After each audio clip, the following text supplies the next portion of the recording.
Good morning and welcome to Daybreak. I'm Courtney KREIDER. Kelly Som is off today. The time is 6 a.m. Our weather center is on high alert with concerns over fire-scarred areas today. Chief Meteorologist Mike Kruger joins us with more. Good morning, Mike. Good morning, Courtney.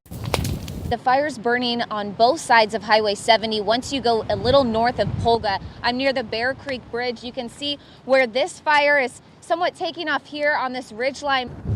This is on Cherokee Road. Firefighters are surrounding this area trying to control these flames, but you can see how high they're getting into these treetops, the ember cast. We have 15 to 20 people that are trapped there off of Big Bend Road and Highway 70. Now, I went with CAL FIRE trying to get to this area so we could see where these residents are, these families that are trapped over in this area.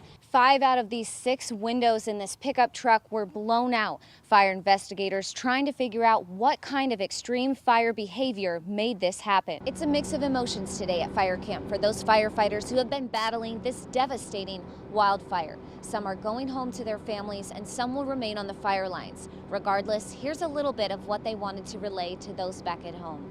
I'm standing in Butte Creek right now where the water continues to rise. You can see it's expanded to about twice its width, taking down trees and other debris with it, which could pose a very large hazard later tonight when that rain picks up. Good morning, you guys. As the president is on his way to Butte County, I'm with firefighters here who have just gotten off the fire lines. They're exhausted, they're getting some coffee, but this is pretty uplifting news for them today. So Eric, what would you say, what's your reaction to a presidential arrival here in the area where you're fighting fire? I think it's kind of bittersweet. You know, I mean, it's kind of unfortunate that with all the devastation and everything going on, that brings, you know, people like the president out. But it's definitely uplifting. It kind of perked up our spirits. The motorcade passed us on the freeway, and we all got smiles on our face, and it was kind of a cool thing to see, and you know, kind of excited. Maybe we'll get to see him.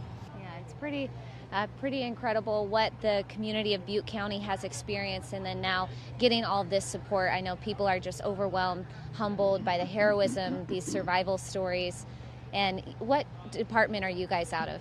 With the Woodbridge Fire District, San Joaquin County. Okay, is there anything that you guys would like to say to those back at home? Man, can't wait to see you. Can't wait to get home. It's been a long, gruesome week. The devastation is horrible. So, be good to see the family. Well, I appreciate you guys joining us this morning. So thank you so much. We're going to send it back to you guys. We'll be bringing you updates and some responses like these throughout the day. Back to you. So as you guys have been watching through this live coverage, the president just left the fairgrounds here in Chico. I actually am with a local CAL FIRE unit. These guys are from Siskiyou County. They've been waiting out here all day. Really, we're hoping to get a glimpse of the president. You guys had been working all night, sacrificing sleep for this, like many people. What's kind of your reaction right now? Well, it was, after 21 years, this is about as close as I've gotten to being near a president coming off a fire. We were out for close to 30 hours on the fire line and got into camp this morning and heard he might be coming. So absolutely, it was worth it having a chance at getting to see him. Still worth, you were here to support no matter what. Absolutely. Yeah, no, it was neat that, you know, I think it's a morale booster for all of us firefighters and other emergency responders that he flew out here to support the cause and support the community. So to be a face in the crowd, just to observe it from a distance was neat. It was. It's been quite an experience. There's so many people that were lined up over here. We've been out here all day. I know I've been here since 6 a.m. and these guys just don't stop working. So what's kind of, after all that anticipation, what are you feeling?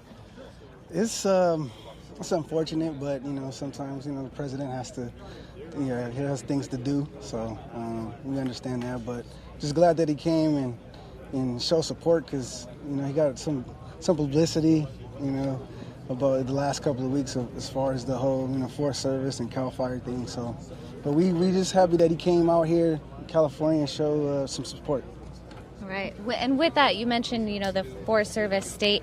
Mm-hmm. Would there have been a question or something that you would have wanted, like, to hear from him when he was here? Just clarification, because, there's a lot of information as far as CAL FIRE statement that we made, and you know, we're pretty aggressive when we come to our fires, and we try to do our best to, you know, serve the community of California, citizens of California. So it can be challenging, you know. You know, he has the poor management of certain you know, departments and stuff. So just getting some clarification and getting some understanding and ground that, you know, Cal Fire is, you know, trying to do the best they can. Well, I've seen you guys work out there. We really appreciate all you're doing for this community. That's an update for you guys right now on this presidential arrival, and back to you. Incident Review Team, or SART, taking on what's behind the fire's extreme behavior that is claiming lives. Courtney KREIDER brings us an exclusive look at the aftermath of one near-death operation.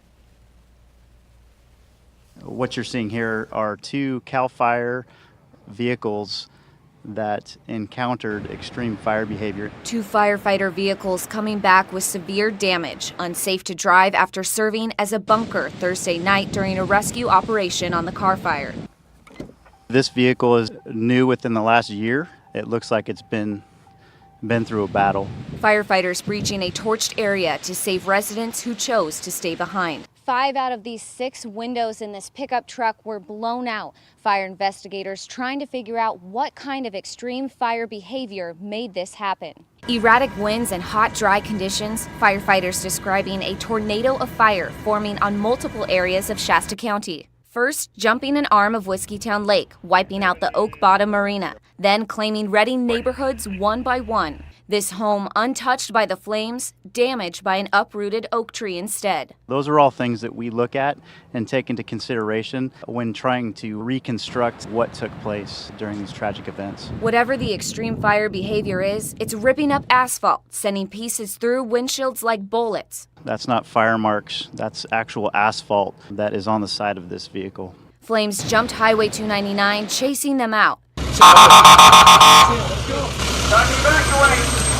CAL FIRE emphasizing how important it is to evacuate after this nearly fatal operation. Reporting from the fire line, Courtney KREIDER.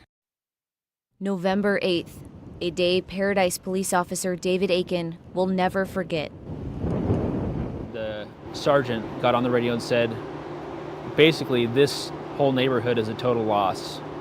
And at that point, I was like, I just realized this fire could burn the whole town down. And it basically did. Like for so many others, the campfire has turned the lives of the 31 employees of the Paradise Police Department upside down. The things that we have been subjected to are they're significant and they're life-changing.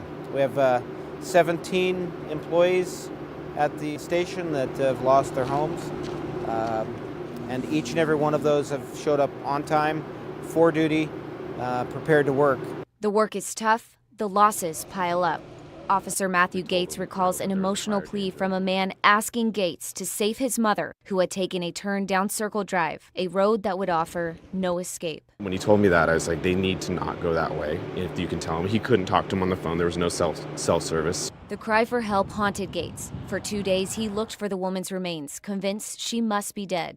Then, at a dinner for evacuees, a miracle. A lady, she got up and talked about going down Circle Drive and her vehicle catching on fire and her son being there and getting her out of there. She had burns on her arms, and I knew it was her, so